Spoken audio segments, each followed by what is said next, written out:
नमस्कार दोस्तों। साथियों, हमारी आपकी पॉलिटिक्स पर तो बहुत सारी बातें होती हैं। आज मैं आपसे कहानी शेयर करना चाहता हूं। दोस्तों, एक किसान था। उसके घर में एक कबूतर, एक मुर्गा और एक बकरा पले हुए थे। घर में कुछ चूहे आ गए। किसान परेशान हुआ। उसकी पत्नी ने कहा चूहेदानी लेकर के आया। जैसे वो चूहेदानी लेकर के आया, किसान ने चूहेदानी घर में रखी। चूहे ने चूहेदानी देख ली। वो डरा। वो भागकर अपने दोस्त कबूतर के पास गया। सब में दोस्ती आपस में हो गई थी। उसने कहा, यार घर में चूहेदानी लाया किसान। तो कबूतर ने कहा, तुम्हारा इश्यू, मैं इसमें क्या कर सकता हूं। चूहा निराश हुआ, भागकर मुर्गे के पास गया। उसने उससे भी बात कही कि भाई घर में चूहेदानी आ गई है। तो मुर्गे ने कहा, चूहेदानी मैं फंसूंगा क्या, ये तो तुम्हारा इश्यू है, तुम देखो। फिर मुर्गा भागा भागा चूहा जाकर के मुर्गे से निराश होने के बाद बकरे के पास गया। बकरे से यही बात कही और बकरे ने भी सेम आंसर किया उसको, it's your problem not mine, you have to take care about that. और फाइनली चूहेदानी रख दी गई। रात को चूहेदानी में एक चूहा फंस गया। खट की आवाज आई। किसान की पत्नी का चूहा चूहेदानी के अंदर फंस चुका है। उसने उसको निकालने के लिए हाथ डाला और दुर्भाग्य से चूहेदानी में चूहा नहीं बल्कि एक सांप फंसा हुआ था।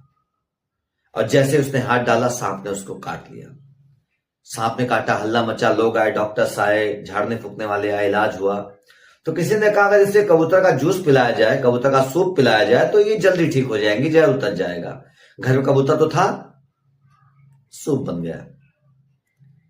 अगले दिन लोगों ने सुना, उनके रिश्तेदारों ने, दोस्तों ने, वो देखने के लिए आए कि अरे इनकी पत्नी को सांप ने काट लिया। तो उनके भोजन की व्यवस्था करनी है, उनकी दावत करनी है, उनको खिलाना पिलाना है। तो क्या खिलाएं। तो मुर्गे का नंबर आ गया।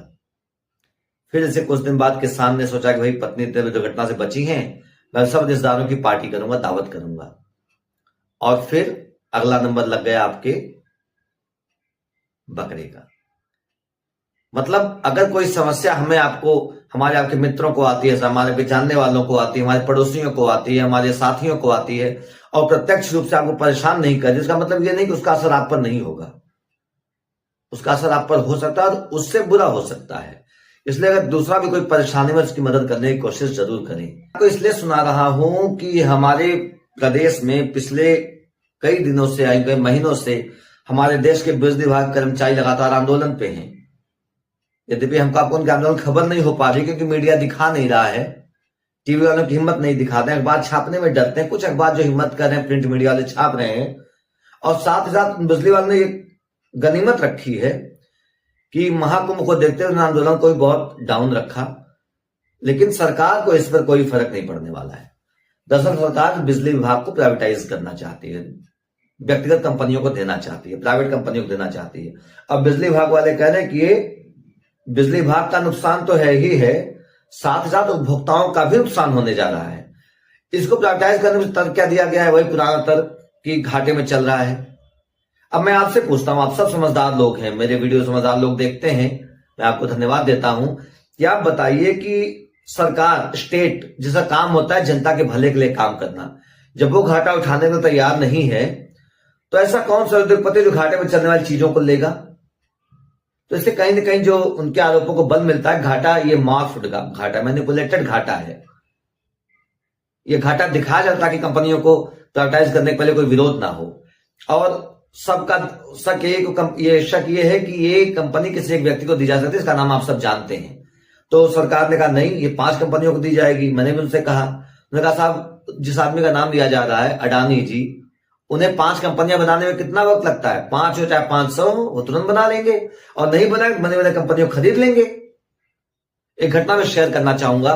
अडानी जी मुंबई एयरपोर्ट पहुंचे, एयरपोर्ट उनको पसंद आया। उन्होंने कहा कि एयरपोर्ट मुझे चाहिए। और एयरपोर्ट तत्कालीन मालिक जो थे, उन्होंने कहा, जीएमआर जीवी के साथ थे उसके मालिक, उन्होंने कहा कि ये तो हमने टेंडर से लिया है, हमने इस पर काम किया, कैसे आपको दे दें। अडानी जी चले गए। अगले दिन समझे घर पे ईडी और सीबीआई का ऐसा छापा पड़ा, 1 हफ्ते तक छापा पड़ता रहा और फाइनली पेपर्स ले जाकर के उन्हें सरेंडर कर दिया, साहब बाकी धंधे चलने दो, बिजनेस चलने दो, जीवन चलने दो। तो एम्प्लॉय क्या है कि उनके लिए कोई कंपनी बनाना और खरीदना बड़ी बात नहीं है। जो सबसे बड़ी दिक्कत है वो ये है कि तमाम ऐसी जगहों पर जहां बिजली प्राइवेटाइज हुई है, सेवा में बहुत फर्क नहीं पड़ा है, लेकिन 400 यूनिट वाली बिजली 15-15 रुपए यूनिट तक पड़ी है लोगों को। क्या आप उत्तर प्रदेश के लोग 15 यूनिट बिजली देने को तैयार हैं? सरकार कह रही है कि हम दिन में अलग बिजली लगाएंगे, रात में अलग बिजली लगाएंगे। आपने विरोध किया, सरकार पीछे हटी, बिजली कर्मियों के विरोध से नहीं हटी। सरकार कहती है कि हम 100 यूनिट पे अलग बिजली लगाएंगे, 200 यूनिट पे अलग लगाएंगे, 400 यूनिट पे अलग लगाएंगे। आप एक ट्यूबवेल लगा लीजिए घर में, आप किसान है, ट्यूबवेल लगा लीजिए, 400 यूनिट बिजली कैसे खत्म होती है आप देखिए। सिंचाई महंगी हो जाएगी आपकी। आजकल एसी का सामान्य सी बात है, सभी लोग अपने घरों में एसी लगा रहे हैं, देखिए बिजली का बिल कैसे आता है। तो मेरा आपसे ये कहना है कि सरकार ने तो पूरी तरह से कमर कस लिया है कि बिजली विभाग को प्राइवेटाइज करके ही मानेंगी।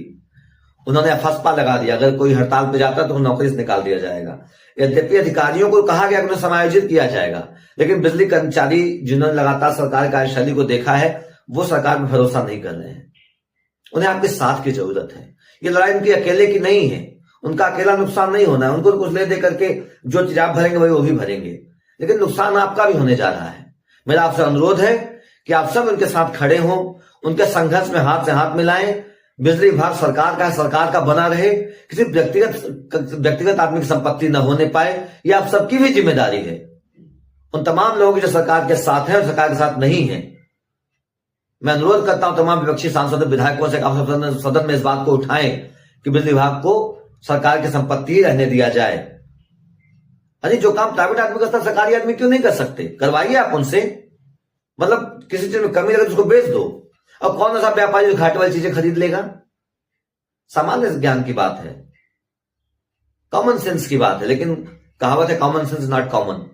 साथ ही मैं आपसे इतना ही कहना चाहता हूं कि जलते घरों को देखने वालों, फूस का छप्पर आपका है और आपके पीछे तेज हवा है, आगे मुकद्दर आपका है।